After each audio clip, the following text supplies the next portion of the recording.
छतु तरकारी तो प्राय समस्त को पसंद आउ आपण भी बहुत थर घरे बनैथिबे किंतु मो बनैथिबा शैली रे थरे बनातु। आशा करूची आपण मानकु बहुत भल लागिबो। आपण तो देखिकी जानि पारथिबे जे तरकारी केते टेस्टी होईची। घरे थिबा सेही बेसिक मसला रे मु एई छतु तरकारी बनाइची। भिडियोटी को शेष पर्यंत देखंतु जानि पारिबे। छतु तरकारी बनाया पई मु एठी 500 ग्राम रो पाळा छतु को नेची। आपण चाहिले बटन छतु को मध्ये नै पारिबे किंतु बटन छतु अपेक्षा पाळा छतुर टेस्ट बहुत भल लागि थाए।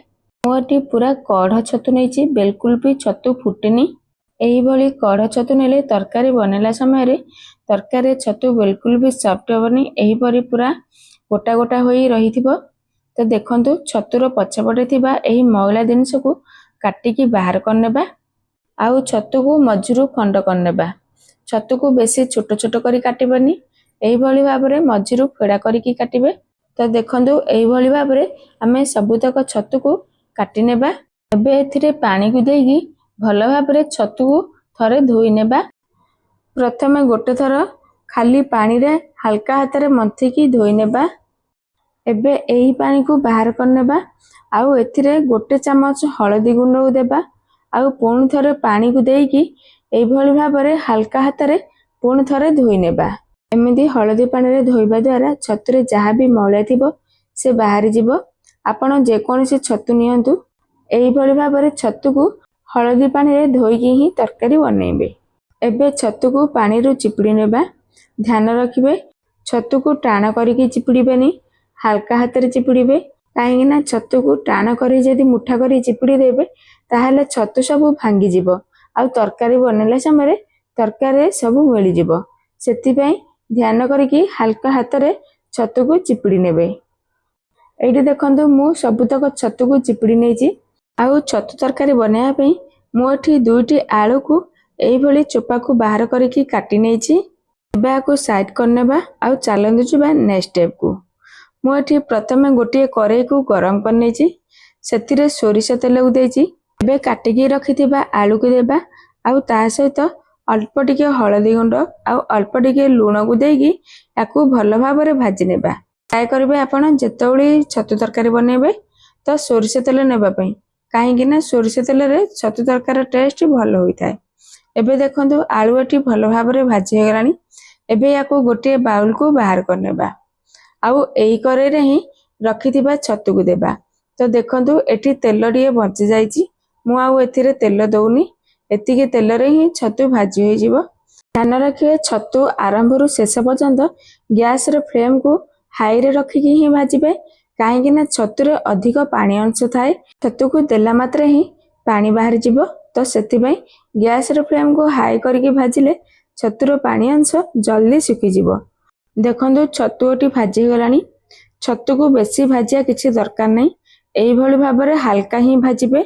एबे आकु गोटे बाउल को बाहर करिकी साइड करनेबा आउ चलंदु जिबा नेक्स्ट स्टेप को। एबे सेही करे रे आउ 2 चमच सोरिष तेल को देबा। तेल गरम हो गले सेतिरे किछि गोटा मसला देबा। गोटा मसला रे मु एठी गोटे खटा दालचीनी, 3-4 टी लवंग, गोटे अळेच आ गोटे बड़ अळेच को देची आउ ता सहित आधा चमच जीरा को देकी किछि सेकंड पई भाजी नेबा। देखंतु गोटा मसला रो बासना बाहरी गलानी। एबे सेतिरे गोटे मीडियम साइज रे पियाज को छोट छोट करी काटिकी देबा। पियाज हल्का गोल्डन कलर हेबा जाय पियाज को भाजी नेबा। तो देखंतु पियाज एठी भाजी गलानी। एबे एथिरे गोटे चमच अदा रसुण पेस्ट को देगी किछि मिनिट पई भाजी नेबा। तो देखंतु अदा रसुण एठी टिके सुकिला देखा जाउची। एबे एथिरे अल्प टिके पानी को देगी पुणी थरे भाजी नेबा। तो देखंतु अदा रसुण कंचा स्मेल चली जाईची आ भल भाबरे भाजी मध्ये होई जाईची।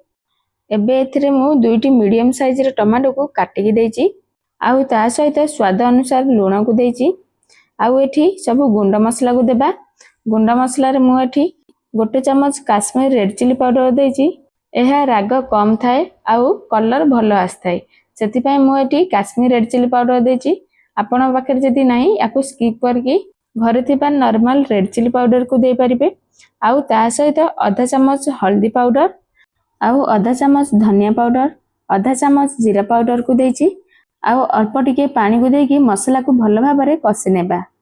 जे पर्यंत मसलारू तेल बाहर न जाइए से पर्यंत मसला को भल भाव कषि नेबा। तो देखंतु मसलारू एठी तेल बाहर जाइए।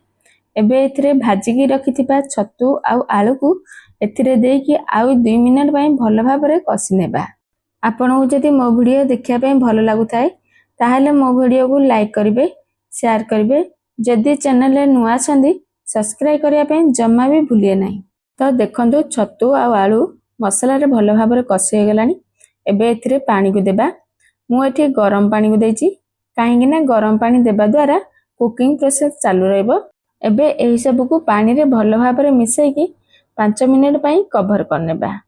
तो देखंतु 5 मिनिट एबे हे गलानी। एबे कवर को बाहर करनेबा। छेतिरे किछि कस्तूरी मेथी को देबा आउ आधा चम्मच गरम मसला को देबा। गरम मसला जगह आपण चिकन मसला को मध्ये दे परिबे। एबे आकु भल भाव मिसई की आउ 2 मिनिट पई कवर करनेबा। तो एबे देखंतु 2 मिनिट हे गलानी।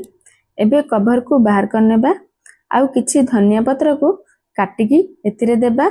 एबे एही सब को भल भाव मिसई नेबा। तो देखंतु प्रस्तुत हो गला एठी हमर छतु मसला बा छतु तरकारी। आपण आकु गरम भात किंबा रुटी पराठा सहित खाई परिबे। आपनको मोर आजिर वीडियो किपरि लागिला मते कमेंट करी जणाइबे। रहिली पुणी देखाबो आउ गोटे नुआ वीडियो रे। नमस्कार, जय जगन्नाथ।